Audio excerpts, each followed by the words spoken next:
Just over 30 years ago, this aircraft was sent to the Persian Gulf as part of a multinational force in response to Saddam Hussein's invasion of Kuwait. This F-111 flew 19 combat missions as part of Operation Desert Storm, an air campaign that subjected Iraq to one of the most intense aerial bombardments in history. Allied bombing was relentless. With precision weapons of the 111s and F-15Es, we destroyed in excess of 1,000 tanks. We must guard against the military-industrial complex. We have done what we had to do. If necessary, we shall do it again.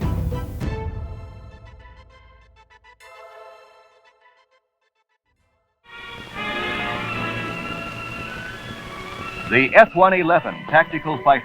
It's a twin-engine Mach 2, two-place, side-by-side fighter aircraft, designed to perform an Air Force tactical mission and a naval fleet air superiority mission. The F-111 was produced in the 1960s. It was designed to be a fighter for the US Air Force and the US Navy, and was hailed at the time as one of the most technologically advanced weapons in the United States arsenal. The F-111 program cost around $75 million, but unfortunately, on completion, the aircraft was found to be unacceptable for its intended purpose as a fighter aircraft, and indeed the US Navy declined its use. The US Air Force, however, redeployed the aircraft as a low-level bomber. Its ability to fly close to the ground with terrain tracking radar gave its name the Aardvark, an African mammal which also sniffs along the ground hunting for food. The longer nose of the Air Force version is aerodynamically cleaner for improved supersonic efficiency.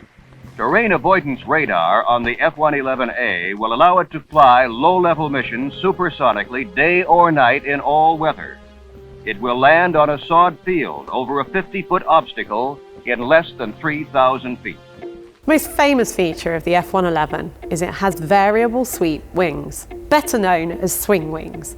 This means the aircraft can change the shape of its wings in flight. As it's displayed behind me, its wings are swept back, which is how it would have appeared when flying at 2.5 times the speed of sound at low levels. But if it wanted to land on a runway, it could move its wings into a forward horizontal position, which was more stable and slower to allow for safe takeoff and landing. In its extended position, it permits low-speed, short-distance takeoff and landing, and long loiter time. With the wings folded back, a near-optimum configuration for high-speed, low-drag, supersonic flight is produced. The F-111's swing wing design was cutting edge at the time, and indeed a number of aircraft, like the F-14 Tomcat and the RAF's Tornado, adopted similar designs. But advances in aviation technology and improvements in flight control meant that there was no longer a need for an aircraft to change its wings in flight, so the technology eventually became redundant.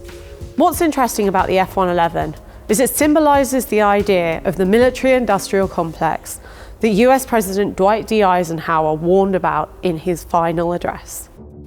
We must guard against the acquisition of unwarranted influence, whether sought or unsought, by the military-industrial complex. The aircraft was expensive to make and suffered a number of technological difficulties. But in the US Cold War economy, this created jobs and inflated US consumerism. In fact, this point was touched upon in 1965 by artist James Rosenquist in his famous work F-111, a painting that is just slightly longer than the aircraft behind me. Despite all the technological problems it faced, in the 1970s, the distinct sound of an F-111's engines was recorded and put onto the Golden Record. This was a record that was sent to space in the hope that extraterrestrial life could learn about mankind. In that capacity, the F-111 represented mankind's greatest technological achievement. Power is provided by two fan-type Pratt & Whitney T-30 engines. Side-by-side seating eliminates one complete control panel and the need for a trainer model. Also, it provides much better inter-crew communications and operation. The F-111 was crewed by two people, a pilot and a weapons system officer, also known as a WISO, who operated the weapons and radar in the aircraft. Unusually for aircrew, the crew of the F-111, who sit side by side, don't wear a parachute. This is because the aircraft is fitted with its own escape pod The cockpit behind me has the ability to eject entirely from the aircraft and bring the crew down safely. Rocket motors will boost the escape pod clear of the airplane, and parachute deployment will control the descent. The capsule will provide shirt-sleeve environment, safe escape and recovery throughout the operating envelope of the F-111, as well as at zero speed and underwater.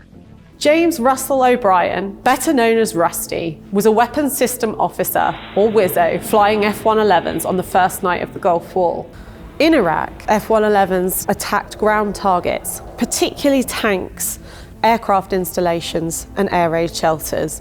He talked about the dangers of escaping and the worry that if he had to eject, he would have to face arid desert conditions, cold night weather, and hostile enemies on the ground.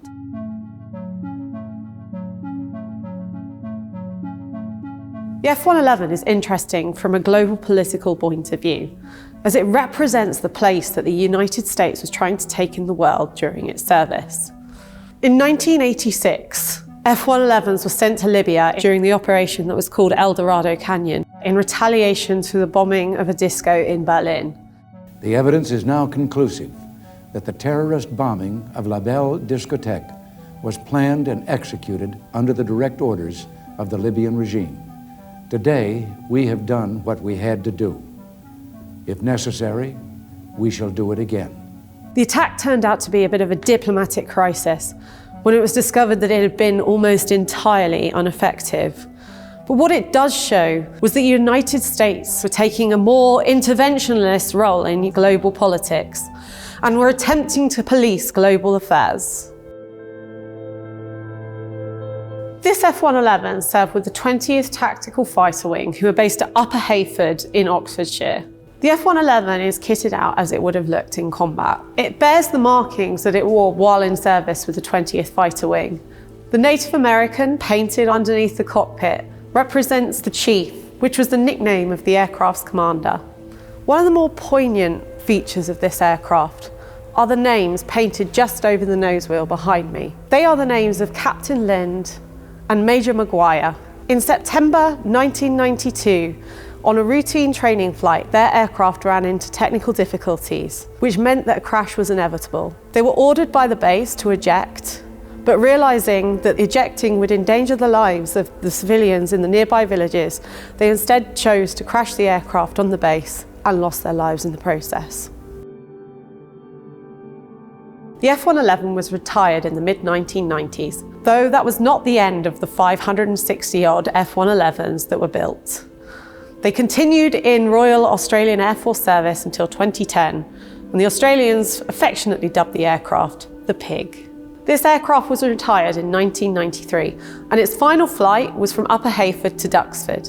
The F-111 weighs 24 tons, so when it was delivered to Duxford, it couldn't land on Duxford's runway, which was too short for it.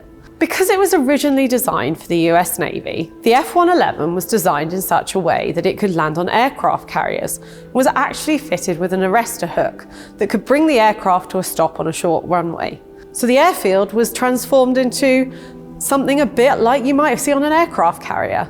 2 arrestor cables, wires which could bring the aircraft to a stop, were run across the runway, and the pilot came in and hooked the first of those upon landing. Despite all of these risks and complications, eyewitnesses reported that it was professionally uneventful.